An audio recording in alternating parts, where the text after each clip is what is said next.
कर लें। Now starting from the thing बेटा, सबसे पहली बात आज की क्लास में, ठीक है, मोटिवेशन हमारी बहुत हो गई। अब आज की क्लास में कनेक्टेड रहना है सारी ऑडियंस ने, बच्चे क्लास में, you have to be very focused in the class. मैं जितना भी टाइम लगे क्लास में, मुझे कुछ चीजें आपको समझानी 14 मार्क्स के बारे में। तुमने ये बात समझ ली, सीधा सीधा बता रहा हूँ बच्चे आपका। मेरे अपने स्टूडेंट्स को तो वैसे ये चीज अच्छे से आती है, लेकिन उनमें भी कोई ना कोई मसला है। जो आउटसाइडर्स यहाँ पे मेनली बैठे हुए बच्चे आपका, उनको भी, और टाइमलाइन बेस्ड क्वेश्चंस को मैं सिखाऊंगा लिखना, how you have to write that. बेटा ये चीज अगर आपने समझ ली ना, 14 मार्क्स का आंसर लिखना कैसे, देखो नॉलेज गेन करना तो वो तो आपका अपना खुद काम है कि आप नोट से गेन करो, मेरे रिकॉर्डेड लेक्चर से गेन करो, या जो मैं ऑनलाइन क्लासेस पढ़ाता रहूंगा, वर्कशॉप में पढ़ाऊंगा, या आगे जाके आपको अभी पोस्ट वर्कशॉप क्लासेस होंगी और बहुत सारी चीजें होंगी उसमें पढ़ाऊंगा, उसमें मैं लीड कर दूंगा। लेकिन फिलहाल बेटा इस बात को आपने लाजमी फॉलो अप करना है, इस बात को आपने लाजमी फॉलो अप करना है, that how you have to lead with the stuff. आपने किस तरह से चीजों को लीड ऑन करना है, फोकस रहना है। अब यहाँ पे जरा देखो, 4 और 7 मार्क्स का मैंने क्वेश्चन की टेक्निक पूरी लास्ट क्लास में समझाई थी, ठीक है। Day 19 of the 30 days pass paper challenge में 4 मार्क्स के क्वेश्चन में 4 लॉजिकल पॉइंट्स लिखने, कोई 4 W's वाला गेम नहीं है, जरूरी नहीं है अगर किसी बच्चे से एयर मिस हो गया तो मार्क्स डिडक्ट नहीं होते, कोई ऐसा मसला नहीं, 4 पॉइंट्स होने चाहिए, ठीक है। किसी से वॉट मिस हो गया तो मार्क्स डिडक्ट नहीं होते। ये जो टीचर्स आपको बोलते हैं that's wrong concept. 4 logical points, हाँ एयर लिखना समहाउ जरूरी है, लेकिन कोई एक आध जगह मिस हो भी गया, so no need to worry about this, you can still score 4 out of 4 in that.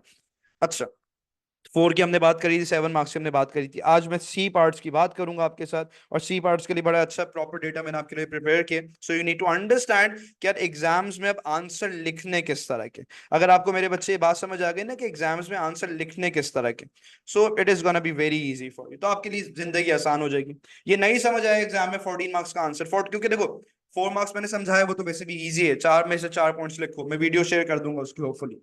फिर मैंने आप लोगों को 7 मार्क्स का क्वेश्चन समझाया कि 7 मार्क्स में you have to identify the point. आपने बात को आइडेंटिफाई किया, जैसे ही आपने बात को आइडेंटिफाई किया फिर आपने उसको एक्सप्लेन करना है कुछ लाइंस में, you are good to go with the 7 mark. 14 mark कैसे लिखते हैं, आओ जरा बात मेरे साथ जो है वो कवर अप करना बच्चे। यहाँ मैंने लिखा था तुम्हारे लिए ये, चलो भाई आ जाओ इधर सुनना, अब जरा फोकस रखना मेरे साथ, इसकी स्क्रीनशॉट ले लो या लिख लो इसको अपनी कॉपीज में। बेटा this is how to score 14 out of 14, the straight 14 out of 14 in your history. 14 mark का आंसर बेसिकली, ठीक है। कैसे लिखना है सरचीता आंसर, उसकी एग्जैक्ट टेक्निक बता रहा हूं।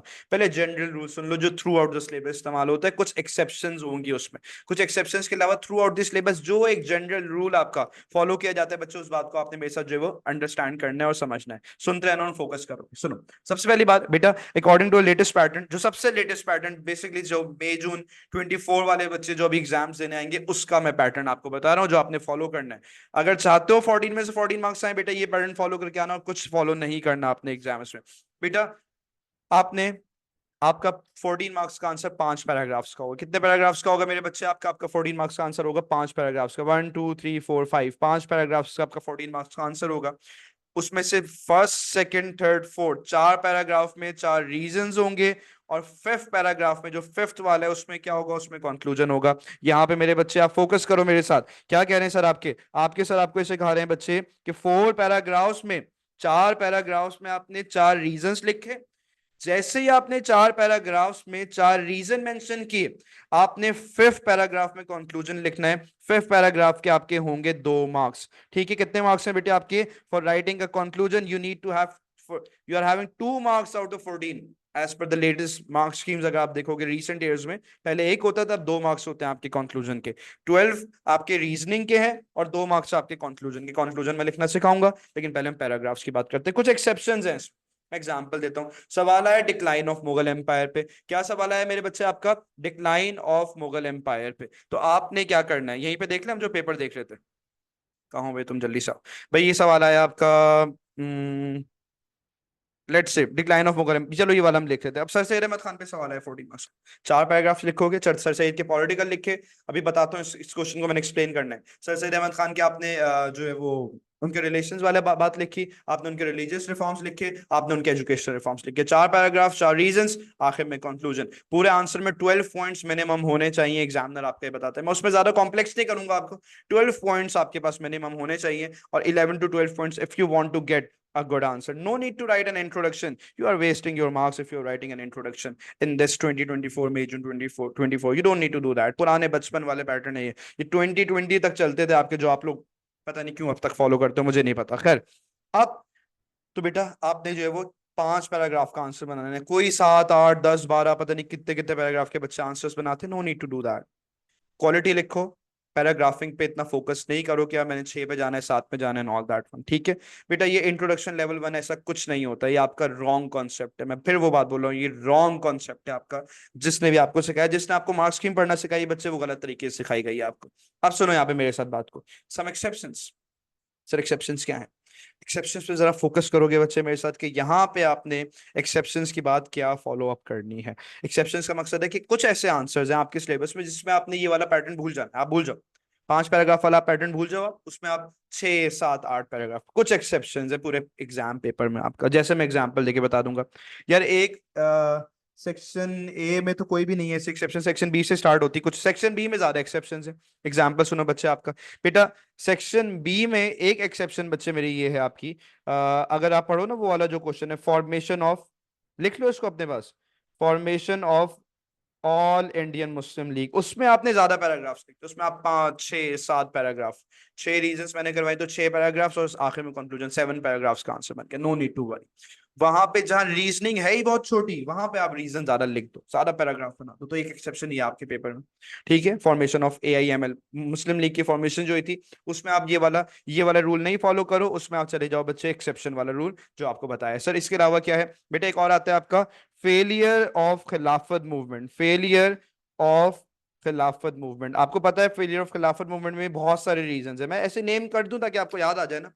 यार फेलियर ऑफ खिलाफत मूवमेंट में एक वजह ये थी, आई होप तुम लोगों ने थोड़ा बहुत पढ़ा होगा, कि गांधी के ज्वाइन करने से प्रॉब्लम हुआ था। क्या ज्वाइन करने से प्रॉब्लम हुआ था? एम्स क्लियर नहीं थे। मैं डिटेल रिव्यू नहीं दे रहा, सिर्फ एक रिवीजन करवा रहा। सर और क्या मसले थे खिलाफत मूवमेंट में? बेटा अली ब्रदर्स का अरेस्ट होना थर्ड कॉन्फ्रेंस के बाद, that was also a reason. Sir और क्या मूवमेंट थी? हिजरत मूवमेंट होना, याद है ना अफगानिस्तान वाली मूवमेंट, 4 मार्क्स करवाया भी था लास्ट क्लास में, that was a problem. Gandhi ने जो ज्वाइन किया था उसके बाद, फोर्थ प्रॉब्लम पे आ रहा हूँ, गांधी ने ज्वाइन किया था उसके बाद जो मसले आए थे, सर क्या मसले आए थे बेटा? वो चौड़ी चौड़ा incident, all all that stuff, जिसमें वो गोरखपुर डिस्ट्रिक्ट में क्या हुआ था, तिरूर में क्या हुआ था, निलंबूर में क्या हुआ था, वो वाली बात। ठीक है, गांधी का विड्रॉ करना, सपोर्ट छोड़ना, वो वाली बात। 5 रीजन हो गए। सिक्स मेजर बात एक और क्या थी बच्चे आपकी? दैट वाज एबॉलिशमेंट ऑफ द खिलाफत by the Kemal Ataturk himself. Basically Turkey ने खुद से खत्म किया था। मोपला एक रह गया, कि मैंने कोई 2 मिक्स कर दिए, ये 6 मोपला अपराइजिंग इसमें बीच में एक था। तो ये 6 रीजंस आपके हो गए बच्चे, तो आप 6 के 6 रीजंस लिखो, क्योंकि है रीजंस बहुत छोटे छोटे ना। 6 के 6 रीजंस लिखो, कंक्लूजन लिख दो। सिर्फ एक्सेप्शन यहाँ पे आ रही है, फेलियर ऑफ खिलाफत मूवमेंट में एक्सेप्शन, मतलब कि इसमें 4 5 पैराग्राफ्स वाला रूल नहीं है। वैसे मैंने आपको बताया कि आपका 14 मार्क्स का आंसर कितने पैराग्राफ्स का होगा? 5 का। इसमें ये वाला रूल नहीं है, इसमें आप go for that. Failure of खिलाफत मूवमेंट, फॉर्मेशन ऑफ AIML। उसके अलावा एक और क्वेश्चन होते हैं जो मैच करवाऊंगा, वो है बेटा आपका टाइमलाइन बेस्ड क्वेश्चन। आपको टाइमलाइन बेस्ड क्वेश्चन में क्या करना है? आपको टाइमलाइन बेस्ड क्वेश्चन में जो है वो टाइमलाइन बेस्ड क्वेश्चन कौन से होते हैं? सेक्शन बी के क्वेश्चन है आपके, ये मैं करवाऊंगा आज, बताऊंगा कौन से टाइमलाइन बेस्ड क्वेश्चन होते हैं। उसमें आपने 7 8 पैराग्राफ्स का आंसर बन जाता है। छोटे छोटे पैराग्राफ्स बनते हैं, ज्यादा पैराग्राफ बनते हैं। ठीक है सर, टाइमलाइन बेस्ड क्वेश्चन हो गया। सर सेक्शन सी में भी कुछ है क्या? ये सेक्शन बी में इतने ही है आपके। सेक्शन बी में है, सी में है बच्चे आपका, एक है इनिशियल प्रॉब्लम्स। आपको पता है वो पाकिस्तान के इतने सारे मसले नहीं आए थे, problems of newly born state. 8 problems है पाकिस्तान में, इकोनॉमिकल था, ज्योग्राफिकल था, सोशल था, रिलीजियस, बहुत सारे मसले। पाकिस्तान के 8 प्रॉब्लम्स थे। उस 8 में से आप उसमें ज्यादा लिखो, उसमें आप 4 मत लिखो, 5 लिख दो, 6 लिख दो, 7 लिख दो, आपकी मर्जी है, जितना आपको डेटा अपना लग रहा है। ठीक है, तो एक इनिशियल प्रॉब्लम वाले बात आती है। सर उसके अलावा और क्या एक्सेप्शन है? हाँ बेटा, बेनजीर भुट्टो, मैंने नवाज शरीफ के चैप्टर्स आप लोगों को पढ़ाए, उसमें एक्सेप्शन है। जब बेनजीर भुट्टो और नवाज शरीफ के आप फेलियर्स लिख रहे हो, तो सारे के सारे लिख दिया करो, ये मत देखा करो कितने पैराग्राफ्स बन रहे। तो इस पूरे सिलेबस में इसके अलावा, और अगर इंटरनेशनल रिलेशंस भी मैं यहाँ लिख दूं, इसमें आपने वो पैटर्न भूल जाना है कि यार मैंने 4 पैराग्राफ्स लिखने और आखिर में कंक्लूजन लिखना है। इसमें बस लिखते जाओ, रीजनिंग रीजनिंग रीजनिंग, इसमें आपको रीजनिंग लिखने के मार्क्स ज्यादा मिलेंगे। इसमें एनालाइज का गेम भी इतना स्ट्रांग है समहाउ, लेकिन इतना नहीं। लेकिन बेटा इस बात को समझ लो, बाकी जितना पेपर है आपका, टोटल जितना पेपर है, उसमें आपने 5 पैराग्राफ्स वाला पैटर्न फॉलो करना। आओ मैं कॉम्प्लेक्स नहीं करूंगा बात को, मैं बात समझाऊंगा। लेकिन मैं एक बात और बता दूं बच्चे आपको, इसको समझाने से पहले, so will be starting the past paper. बेटा pattern of each paragraph. Sir हर पैराग्राफ, हम फिलहाल ये देखते हैं, हम इनकी बात नहीं करें, एक्सेप्शंस की हम बात करें। सर आपने बताया कि आपने हमें बोला है, और हम यही करके आएंगे अब। आई होप दैट जो बच्चा यहाँ पे है वो मेरी बात ही फॉलो करेगा। सर हम 5 पैराग्राफ फॉलो करके आए, ठीक है, हमने 5 में से 5 जो है वो रीजंस यहाँ पे मेंशन करें, ठीक है, 5 मतलब 4 रीजंस लिखे, आखिर में कंक्लूजन लिखा, we are good to go with that. अब सर हर पैराग्राफ को बनाना कैसे, ये नहीं आता, मसला क्या है, how you have to form each and every paragraph, that's a problem. बेटा हर पैराग्राफ को बनाने का तरीका बता रहा हूँ, फर्स्ट पैराग्राफ लिखने का तरीका, सेकंड पैराग्राफ लिखने का तरीका, थर्ड पैराग्राफ लिखने का पैटर्न, फोर्थ पैराग्राफ लिखने का पैटर्न, कंक्लूजन का तो एक अलग पैटर्न। तो जो रीजनिंग वाले चीजें हैं, जो फैक्टर्स हैं आपके, उनको लिखने का तरीका क्या है, how we have to do that, उस बात को समझोगे। उसका तरीका एक ही है बच्चे, आपने बात को करना है पहले आइडेंटिफाई, फिर आपने उसी बात को करना है एक्सप्लेन, और फिर आपने उस बात को करना है एनालाइज। वैसे तो मैंने बहुत डिटेल इसके बारे में जो चीजें वो अपने फर्स्ट वीडियो लेक्चर्स जो थे आपके डिक्लाइन ऑफ मुगल एम्पायर उसमें समझाया था, लेकिन मैं फिर भी थोड़ा रिकॉल करूंगा। बेटा आइडेंटिफाई का मकसद क्या होता है, बात को आइडेंटिफाई करना, एक्सप्लेन मतलब उस इवेंट को एक्सप्लेन करना, और असल बात है, असल गेम है ये, अगर तुम्हें ये नहीं करना आता तुम्हें कुछ नहीं करना आता, अगर तुम्हें एनालाइज नहीं करना आता तो आई एम नॉट श्योर तुम पीएचडी एग्जाम क्यों देने जा रहे हो। कोई मसला नहीं, नहीं आता, मैं सिखाऊंगा, आपने सीखना है और लिखना है, याद कुछ नहीं करना है, इसमें सिर्फ एक लॉजिक समझनी है। फोकस रहो क्लास में, अगर ये एनालाइज की लॉजिक समझ आ गई, फॉर ऑल दोज स्टूडेंट्स जो मेरे अपने भी हों वो भी फोकस नहीं, क्योंकि मैं टाइमलाइन क्वेश्चन करवाऊंगा अभी आपको। तो एनालाइज का मकसद क्या है बच्चे, अगर आपको एनालाइज की लॉजिक समझ आ गई, it is going to be very easy for you. What is analyze? Sir है क्या analyze? Analyze is linking back to the question. आपने क्वेश्चन से लिंक बैक करना, इस बात को दिमाग में बैठा लो, मैं अभी आगे समझाऊंगा। Linking back to the question, linking back to the topic. Analyse का मकसद क्या है कि क्वेश्चन से दोबारा लिंक बैक करना, क्वेश्चन से टॉपिक से लिंक बैक करना। इसको दिमाग में बैठाओ, अभी मैं क्वेश्चन में प्रैक्टिकली करके दिखाऊंगा व्हाट इज एनालाइज। एनालाइज होता है क्या, जैसे हम इवेल्युएट भी कह सकते हैं बच्चे आपका। कोई मसला इस पेज में, इस पेज के पिक्चर ले लो, it is summing up the 14 marks चीता answer, it is summing up everything in that. इसकी हम एलैबोरेशंस आगे करते हैं जरा, कैसे इसको करना है। एनी क्वेश्चंस, किसी ने कुछ पूछना है मेरे बच्चे? बहुत सारे क्वेश्चंस आ रहे हैं, मैं कोशिश करूंगा आंसर कर दूं जितने मैक्सिमम। सर कंटिन्यूस प्रोज में नहीं, नहीं बेटा कंटिन्यूस नहीं लिखना, पैराग्राफिंग इज मस्ट, सिर्फ past paper is this, it's October November 20 exam 2020 2020। नहीं sir, reasons are more than we can write 2 3, मैं जनरल एफएक्यूज का आंसर कर रहा हूं। Sir if reasons are more can we write 2 3 reasons in one paragraph? नहीं, no, a clear no, ऐसा नहीं करोगे।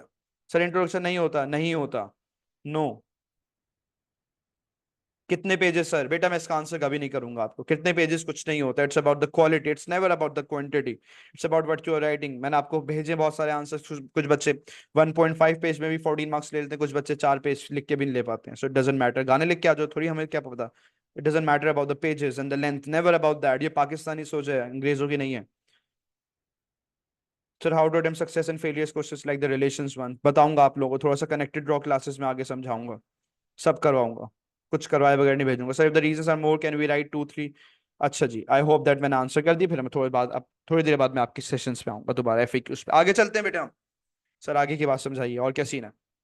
अब बेटा ये मैंने आपके लिए क्वेश्चन का आंसर आपके लिए मेंटेन करके लिखा हुआ है, याद रखता हूँ। यहाँ पे मैंने 3 बातें बताई हैं आपको। बेटा मैं यहाँ पे ब्लैक कलर से करूंगा बात को आइडेंटिफाई, मैं ब्लैक कलर से बात को करूंगा आइडेंटिफाई, फिर मैं ब्लू कलर से बात को करूंगा एक्सप्लेन, और फिर मैं रेड कलर से या मरून कलर जो है वो आपका, उससे मैं क्या करूंगा बेटा, मैं उसी बात को करूंगा एनालाइज। एनालाइज क्या है सर? यहाँ सीखना है आपने, एनालाइज करना है। Analyse is linking back to the question, आपने क्वेश्चन से लिंक बैक करना है। अगर आप चाहते हो कि आपको मार्क्स मिले तो क्वेश्चन से लिंक बैक करो, you are good to go with the stuff. Focus करना है क्लास में जरा यहाँ पे। बेटा मैं टाइमलाइन क्वेश्चंस करवा रहा हूँ आप लोगों को, सुनो बेटा। सबसे पहला काम मेरे बच्चे, सबसे पहला काम जो आपने यहाँ पे मेरे साथ करना है, what is that? That is about कि आपने जो है वो अपनी चीजों को लीड ऑफ इस वे में करना है कि सबसे पहले आपने क्वेश्चन पढ़े जरा, 14 मार्क्स का। सर क्या लिखा हुआ है? लिखा हुआ है the two nation theory, sorry, the two nation theory was sir Syed Ahmad Khan main contribution to the development of the Pakistan movement. कह रहे हैं क्या, क्या टू नेशन थ्योरी सबसे मेन, सबसे मेन कंट्रीब्यूशन थी to the development of the Pakistan movement. Pakistan movement के development में सबसे मेन चीज थी ये आपकी, कह रहे हैं during the 19th century. How far do you agree with this statement? खैर सवाल का मेन आइडिया समझ लो मेरे बच्चे, मेन आइडिया जो है ना सवाल का वो है ये छुपा हुआ। Sir Syed Ahmad Khan main contribution towards the Pakistan, towards the Pakistan movement. तो कह रहे हैं क्या सर सैयद अहमद खान की टू नेशन थ्योरी ने सबसे इंपॉर्टेंट रोल प्ले किया? सर किस चीज में इंपॉर्टेंट रोल प्ले किया? सबसे इंपॉर्टेंट रोल प्ले किया अपना जो है वो पाकिस्तान मूवमेंट में, या नहीं? अब आपने पहला काम क्या करना है, आपने बेटा इसको समझ लोगे, मैं भी बता रहा हूँ, ए वाला बच्चा ए स्टार, बी वाला बच्चा ए स्टार, सी वाला बच्चा ए पे आ जाएगा। ये ट्रिक जो मैं सिखा रहा हूँ ये समझ लो कि it's going to be easy. मसला पता है क्या है, बहुत सारे बच्चे होते हैं, क्योंकि यहाँ बहुत सारे आउटसाइडर्स हैं, तो बेटा आई नो अबाउट दैट कि बच्चे होते हैं जो मेरे पास आते हैं और बोलते हैं मुझसे कि सर हमें ना हमारा पेपर अच्छा हुआ लेकिन फिर भी हमारा grade it end up getting अब not a grade that they were expecting, bad grade तो कुछ नहीं होता मेरी नजर में। तो यार बेटा वो मसला ही होता है, आपको पैटर्न, आपको नॉलेज होती है, आपको पैटर्न नहीं पता। तो पैटर्न क्या है, हर पैराग्राफ को आपने क्या करना है, आइडेंटिफाई करना है, एक्सप्लेन करना है, और आपने क्या करना है, एनालाइज करना है। आपने आइडेंटिफाई किया, बेटा आपने कहा आइडेंटिफाई किया है, it is just like the heading but not a heading. मतलब मैं पैराग्राफ की फर्स्ट लाइन पढ़ूं, मैं हूं एग्जामिनर तुम्हारा, मैं चेक कर रहा हूँ इस बच्चे का आंसर समझना, ये बच्चे ने फर्स्ट पैराग्राफ मुझे लिख के दिखाया, तो मैं चेक कर रहा हूँ इस बच्चे का आंसर। अब मुझे इस बच्चे के आंसर में चेक करना है कि उसने क्या लिखा है। मैं तुम्हें इससे पहले बेटा एक चीज मैं पढ़ा दूं तुम्हें, थोड़ा सा मैं तुम्हें सर सईद अहमद खान के बारे में अ लिटिल अबाउट बताऊंगा, ठीक है। अब मैं ये नहीं यहाँ पे उम्मीद करता कि सारे बच्चों को सर सैयद अहमद खान आता होगा, बट आई होप दैट कि मैंने कहा था क्लास से पहले भी कि रिवाइज करके कुछ ना कुछ चीज आओ बच्चे यहाँ पे आप, so it's easy for you to understand कि हम यहाँ पे जो है वो क्या चीज लीड ऑन करने वाले हैं। एक मिनट रुक जाओ, मेरी फाइल असल में बहुत ज्यादा हैवी हो चुकी है, इसमें पूरा सिलेबस है, तो it takes a little time to upload. GBs में अब जा चुकी है इसकी फाइल। हाँ ये रहा, चलो भाई अब देखो जरा, अब बेटा यहाँ पे बेटा पॉलिटिक्स की जो है वो आप जरा बात मैं बता दूं, सर सैयद अहमद खान के जो है वो मेजरली यहाँ पे क्या सीन चल रहा था बच्चे आपका, सर सैयद अहमद खान का एजुकेशन में क्या हुआ बच्चे आपका, ठीक है, और पॉलिटिकल जो है वो किस तरह से जो वो चीजें आपकी लीड ऑन हुई, इस तरह फोकस करोगे।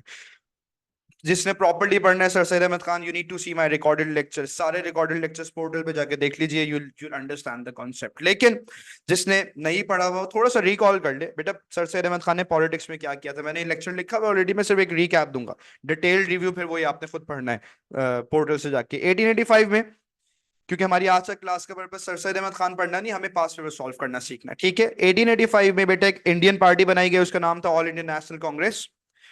नाम से ऐसा बोला गया कि ये पार्टी सबके लिए बनाई गई है, बोला ऐसा गया कि ये पार्टी सबके लिए बनाई गई है। इंडियन नेशनल कांग्रेस बोल रही है कि हम पूरे इंडिया के लिए बनाए गए हैं, इंडियन नेशनल कांग्रेस ये बोल रही है कि हम पूरे इंडिया के लिए बनाए गए हैं, लेकिन सर सैयद अहमद खान ने बोला आप लोग झूठ बोल रहे हो। उन्होंने बोला that we represent the views of all Indians regardless of their religion. उन्होंने क्या बोला, कांग्रेस ने बोला कि हम सारे के सारे रिलीजन को जो है वो रिप्रेजेंट करते हैं, कांग्रेस ऐसा क्लेम कर रही है, रिगार्डलेस ऑफ देयर रिलीजन, वो मुसलमान है, हिंदू है, सिख है, एक्स है, वाई है, जी है, we don't care, we represent Indians, ऐसा कांग्रेस ने बोला। सर सैयद अहमद खान ने कुछ और बोला, सर सैयद अहमद खान ने क्लेम किया, सर क्या क्लेम किया, एक्टिव रहना है क्लास में, सर सैयद अहमद खान ने क्लेम किया that it is a Hindu dominated body. Sir Syed Ahmad Khan ने बोला झूठ बोल रहे हो तुम लोग, ये पार्टी सारे इंडियंस की नहीं है, ये पार्टी मुस्लिम्स की नहीं है। उन्होंने बोला ये पार्टी हिंदूज के आइडियाज को रिप्रेजेंट करने के लिए बनाई गई है। सर क्या बोला उन्होंने, उन्होंने बोला, उन्होंने प्रूफ करके दिखाया, मैंने आपको समझाया था, दो बातों से प्रूफ करके दिखाया उन्होंने। उन्होंने बताया दैट कांग्रेस एक डेमोक्रेटिक पार्टी है बच्चे आपकी, एक डेमोक्रेटिक सिस्टम है जो कांग्रेस ने डिमांड किया था, याद है ना, मैंने समझाया था ब्रिटेन से एक डेमोक्रेटिक सिस्टम डिमांड किया गया था, याद है या नहीं याद बच्चे आप लोगों को, ब्रिटेन से एक डेमोक्रेट, मुझे जल्दी से राइट डाउन करो क्या मसला क्या था उस डेमोक्रेटिक सिस्टम में। वो जो ब्रिटेन जैसे सिस्टम अगर अगर आ गया इंडिया में, तो सारे के सारे आप, मैंने बताया था, it would only benefit the Hindus, why, because Hindus were in majority, सारे के सारे elections would be won by the Hindus, हमेशा हिंदूज सब इलेक्शन जीत जाएंगे बच्चे आपका। मैंने कहा था Congress demanded a democratic system in India from the Britain, same as the Britain, but इससे सिर्फ बेनिफिट मिलना था हिंदूज को। तो सर सैयद ने प्रूफ करके बताया है कि ये देखो मैं प्रूफ कर रहा हूं आपकी बात को कि आप लोग वो ठीक है। ऐसे ही कांग्रेस ने डिमांड किया कंपैरेटिव एग्जामिनेशंस को, आपको पता है मुस्लिम्स के पास वो एजुकेशन नहीं थी, मुस्लिम्स क्या तो हिंदूज, सर सैयद ने बोला यार क्या सीन है यार, ये तो आप, Hindus will always perform better. Sir क्यों परफॉर्म करेंगे बेटर, क्योंकि मुस्लिम्स को एजुकेशन ही नहीं मिली। तो ये तो वो वाली बात है, आप केजी क्लास का मुकाबला ग्रेड 10 के बच्चे के साथ करवा रहे हो, मैंने समझाया था क्लास में। सो बेटा you need to understand this point. ये तो खैर उनके आइडियाज थे, मैंने एक बहुत बहुत छोटा सा एक ओवरव्यू दिया, मैंने टॉपिक नहीं पढ़ाया, वरना मैं बहुत डिटेल में पढ़ाता हूँ ये बात।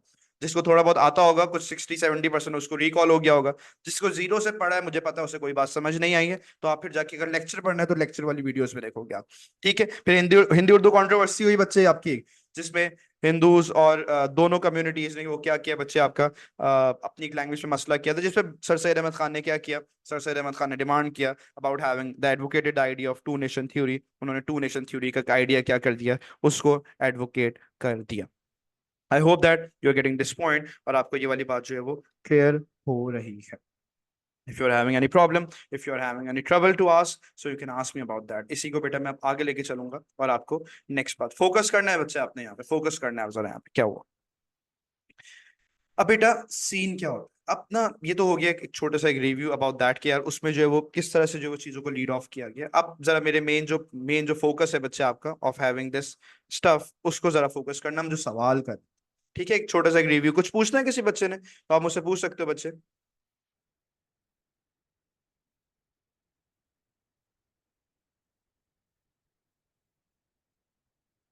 नहीं बेटा, ऐसा कुछ नहीं करना मोहसिन. अच्छा बात सुन, सुनो बात. अब बेटा सवाल समझो, सवाल समझो. वो कह रहे हैं क्या सर सैयद अहमद खान की टू नेशन थ्योरी. अब आपको ये पता होना चाहिए कि टू नेशन थ्योरी बेसिकली क्या है. सर सैयद अहमद खान की जो टू नेशन थ्योरी है मेरे बच्चे, वो उनकी पॉलिटिकल, वो पॉलिटिकल मूव है उनका. पॉलिटिकली उन्होंने क्या किया उसे हम कहते हैं बच्चे आपका. ठीक है, तो यार मैंने लिखा, मैंने स्टार्ट, अब मैंने बात को क्या करना है, आइडेंटिफाई, फिर मुझे उसी को एक्सप्लेन करना है, फिर मुझे उस बात को एनालाइज करना है. मुझे आइडेंटिफाई करना है, एक्सप्लेन करना है, फिर मुझे उस बात को एनालाइज करना है. अब सर ये कैसे किया जाए, आइडेंटिफाई, एक्सप्लेन और एनालाइज किस वे में, किस पैटर्न में किया जाए. फोकस करना है बच्चे आपने, यहाँ बात को सुनो. बेटा आप जो है वो आइडेंटिफाई इस वे में करोगे कि आपने जो है वो बात को क्या किया. आपने कहा सर सैयद अहमद खान के political reforms were one of the most important. तो अब मुझे पता लग गया तुम इस पैराग्राफ में, फर्स्ट पैराग्राफ में पॉलिटिकल रिफॉर्म्स लिखने वाला. अब मैं क्या करूंगा, अब मैं, ये बच्चा जो है वो क्या कर रहा है, वो बेसिकली उसको एक्सप्लेन कर रहा है कि सर सैयद अहमद खान के पॉलिटिकल रिफॉर्म्स क्या थे. और उसमें पहले मुझे करना होगा टू नेशन थ्योरी को. आपको पता है फर्स्ट पैराग्राफ आप वो लिखते हो 14 मार्क्स में जो एग्जामिनर ने आपको दिया हुआ होता है बच्चे. तो आप यहाँ लिखोगे he felt that Muslims and Hindus, वो मैंने शॉर्ट करके लिखा है यहाँ पे, are now two separate communities. उन्होंने फील किया कि जो मुस्लिम्स और हिंदूज हैं वो क्या है आपकी, वो दो सेपरेट कम्युनिटीज हैं. वो क्या है, he felt that Muslims and Hindus are now two separate communities, especially after the Hindi Urdu controversy. उन्हें रियलाइज हुआ कि ये दो अलग अलग कम्युनिटीज हैं. ठीक है, therefore he diverted the attention of Muslims towards the two nation theory. इसलिए उन्होंने मुसलमानों को बोला कि भाई अब तुम लोग लैंग्वेज पे भी एक नहीं हो, मुस्लिम और हिंदूज को बोला तो जाओ और अपने लिए अलग अलग इंडिपेंडेंट स्टेट्स डिमांड करो. To give hope to Muslims for separate homeland. मुसलमानों को बोला अलग, अपने अलग होमलैंड के लिए काम करो. ऑल्सो ही रियलाइज, फिर आपने और बातें बताई. आपने अब ऑल्सो का वर्ड जो है वो डिफरेंशिएट कर रहा है. आप बता रहे हो यार ऑल्सो ही रियलाइज, मतलब आप बता रहे हो कि यार ये भी हुआ था. Also he realise that AINC, All India National Congress, is a Hindu dominated body. When they ask for same democratic system, कब रियलाइज हुआ, जब उन्होंने वही बात जो समझाई, उन्होंने जब डेमोक्रेटिक सिस्टम मांगा बच्चे आपका सेम एज ब्रिटेन, उससे वो रियलाइज हो गया that this would always favour Hindus as they were in majority. ये हमेशा फेवर करेगा हिंदूज को जैसे कि मेजोरिटी में. Thereby advocated the idea of separate electorates and separate seats. इसलिए उन्होंने आइडिया जो है वो इलैबोरेट किया बच्चे for separate electorates and separate seats. वही वाली सारी बातें लिखी. मोर Sir Syed Ahmed Khan opposed the competitive examinations until equal educational opportunities are provided to Muslims. तो आपने पूरा एक्सप्लेन कर दिया, ये था पॉलिटिक्स. ये बच्चों को आता है, जिस बच्चे ने पढ़ा हुआ उसको ये आता है. मसला ये एनालाइज करना नहीं आता. सर अगर एनालाइज करना नहीं आता तो कितने मार्क्स आएंगे बेटा, 40 में से मैक्सिमम 8 मार्क्स आएंगे. मैक्सिमम 8 मार्क्स आएंगे, फायदा क्या, जाया यार, क्वेश्चन खराब कर दिया आप. अगर एनालाइज करना नहीं आता तो you can not get more than 8, और बहुत सीधा आंसर हो तो मे बी 9. बहुत बहुत बहुत यार, बिला वजह 5-6 नंबर कट करवा रहे हो. सिर्फ ये नहीं कि एनालाइज करना नहीं आता, सीखो एनालाइज. एनालाइज क्या समझाया मैंने आपको, सारे बच्चे चैट बॉक्सेस में रिप्लाई करें. मैंने क्या बोला, एनालाइज क्या है बेटे आपका, it is about what, linking. कुछ वर्ड मैंने यूज किया था. I want to hear in from all the students in the class, सारे मुझे आंसर्स आएंगे अचानक से. Linking back to the, very good, linking back to the question, linking back to the topic. Active रहना है सारे बच्चों. क्लास में नींद ना किसी को है, कोई बेड पे नहीं आया, होप दैट टेबल पे बैठो अपने आराम से, मूव करते रहा करो थोड़ा क्लास के इन बिटवीन. अगर लैपटॉप है, टैब है, थोड़ी देर मूव कर लिया तो आप एक्टिव रहोगे क्लास में. सुनो, अच्छा यार ये तो लिखती, अब मैं एग्जामिनर हूं, मैं इस बच्चे का आंसर करूं. मैं बोला चीता आंसर लिखा बच्चे ने, लेकिन वे इज एक्सप्लेन. उस बच्चे ने एक्सप्लेन नहीं किया, और अगर उस बच्चे ने एक्सप्लेन नहीं किया, उसने कुछ नहीं किया. मेरी नजर में उसने कुछ नहीं, ओ सॉरी एक्सप्लेन बोल रहा हूँ, उसने एनालाइज नहीं किया, उसने कुछ नहीं किया. अब सुनो, आप क्या लिखो, आप लिखोगे दीज. अब सुनो, एनालाइज के linking back to the question. Sir question क्या है, क्वेश्चन समझना. कह रहे हैं क्या टू नेशन थ्योरी, क्या टू नेशन थ्योरी सबसे इंपॉर्टेंट थी पाकिस्तान मूवमेंट के लिए, क्या टू नेशन थ्योरी सबसे इंपॉर्टेंट थी पाकिस्तान मूवमेंट के लिए. अब आप ये बताओ, ये जो पूरा पॉलिटिक्स था, ये जो पूरा पॉलिटिक्स है इसका पाकिस्तान मूवमेंट से लिंक क्या है, ये जो पूरा पॉलिटिक्स है इसका पाकिस्तान मूवमेंट से लिंक क्या है, ये बात आपने समझानी है एग्जामिनर को। इस बात को आपने प्रॉपरली फॉलो अप करना है, if you need to understand the point, ये बात आपने समझानी है। अब सुनो, आपने कहा दीज स्टेप्स इन्फ्लुएंस्ड, इन स्टेप्स ने क्या किया, जरा फोकस करना। अब इससे हुआ क्या, मतलब इसका इम्पैक्ट क्या है, इस सब होने से पाकिस्तान मूवमेंट का लिंक क्या है बच्चे, आप लिखो, आप बोलो this step influenced the Pakistan movement, the Pakistan movement, यार इस आप बोलो इस स्टेप ने पाकिस्तान मूवमेंट को जो है वो इन्फ्लुएंस किया, ठीक है, by laying ground work, ground work for, एक किसके लिए ग्राउंड वर्क एक क्रिएट किया बच्चे आपका, ग्राउंड वर्क फॉर क्या लिखेंगे हम, सेपरेट मुस्लिम होमलैंड, एक ग्राउंड बना के दिया मुसलमानों के लिए कि यार, अभी इलाहाबाद एड्रेस कहां से आ गया मेरे बच्चे, तो ये लिखोगे आप यहाँ पे बेटा, एक ग्राउंड वर्क बना के दिया इन्होंने कि मुस्लिम्स को एक सेपरेट होमलैंड कैसे चाहिए आपका, ठीक है। इसने एक काम ये कि आप ये बात मेंशन करोगे, अलॉन्ग विद दैट एक और बात समझाई इन्होंने कि अपनी पार्टी बनाओ यार पागलो, अपनी पार्टी बनाओ। आप बोलो it also highlighted the importance of having a separate political party, for having the importance of having a separate political party of Muslims, which was too needed for Pakistan movement। बस आप बोलो इन्होंने समझाया, इनकी वजह से तो बनाई आगे जाके पार्टी 1906 में, इनके ही तो काम थे बेटा। ये होता है analyse, linking back to the question, linking back to the question. यार ये समझ लो मेरे बच्चे, ये समझ लोगे चीता आंसर, एग्जामिनर 14 आउट ऑफ 14 नहीं तुम्हें ज्यादा दे देगा, 14 में से 15 16 मार्क्स दे देगा अगर तुम ये पैटर्न फॉलो करो। इस बात को समझ लो, ये समझ लो मैंने तुम्हें गोल्डन रूल सिखा दिया, और भी कुछ बातें समझाऊंगा इससे आगे आप लोगों को, लेकिन ये मैंने तुम्हें गोल्डन रूल सिखा दिया to get to nail the 14 marks, nail it like a thug life में फुलाओगे बाहर, अगर अगर ये काम तुम करके आओगे तो, ठीक है। So this is what you need to understand. नहीं मैं मजाक में बोलूं, ऐसा नहीं कि एग्जामिनर 15 मार्क्स दे देगा। बच्चा पूछे sir for real can examiner actually give 15 out of 14, obviously not, but yes सिर्फ जस्ट टू इलैबोरेट इट, क्या इसको फोकस करो, ठीक है, just to make a little on a lighter note बोला मैंने, सीरियस नहीं हो जाना। बोलो सर हमजा ने क्लेम किया कि 15 मार्क्स मिलते, फिर जाके बोलोगे सर कैसी बातें करता है। कोई मसला तो नहीं है, समझ आया कैसे एनालाइज क्या करना है, वापसी बात पे इम्पैक्ट लिखना, क्या करना है आपने, ये काम करना है। हाँ एग्जामिनर ऐसे फ्लैट होगा बेटे आपका, एग्जामिनर को ऐसे ही आपने इंप्रेस करके आना, ठीक है। दिस इज हाउ, अब ये मेरा एक पैराग्राफ था, ठीक है। ऐसे मैंने, अच्छा सर सैयद अहमद खान ऑल लेंदी है ना, अब मुझे पता है बच्चों का अभी आने वाला है कि सर इतना लेंदी कहाँ से लिखेंगे, टाइम कहाँ पे होगा सर, ये क्या कर रहे हैं आप, जान क्यों निकाल रहे हैं। नहीं बेटे मैं क्या करूँ, सर सैयद अहमद खान थोड़ा लेंदी है, कुछ चैप्टर्स होते हैं लेंदी, कुछ होते नहीं है लेंदी, डिपेंड्स, ये चैप्टर टू चैप्टर वेरी करता है, जिसने पढ़ा है मेरे साथ प्रॉपर्ली उन्हें पता है। कुछ जगहों पे लेंथ, ये भी मैं आगे दिखाऊंगा तुम्हें, वो उसकी मैं लेंथ आपको कम करके दिखाऊंगा, ठीक है। So it's all about this कि यार उस चैप्टर में कितनी नॉलेज है, मैंने इसको भी बड़ा कंसाइज करके लिखने की कोशिश करी है बच्चे, मैं सारे कंसाइज नहीं कर सकता इसको, और आप भी नहीं कर पाओगे अगर एक अच्छा डेटा आप लिखना चाहते हो, सही है। So that's what you need to understand, ठीक है। थोड़ा सा एक बच्चा कह रहा है सर कि एनालाइज थोड़ा सा अपना, नहीं it's not opinion, it's not opinion, मैंने ओपिनियन नहीं लिखा बच्चा आपका, ये सॉर्ट ऑफ नॉट एग्जैक्ट, ये मेरा अपना ओपिनियन नहीं, ये हुआ, ये वो है, ये फैक्ट है। ओपिनियन और फैक्ट में डिफरेंस समझो ना, ओपिनियन होता है कि मुझे ऐसा लगा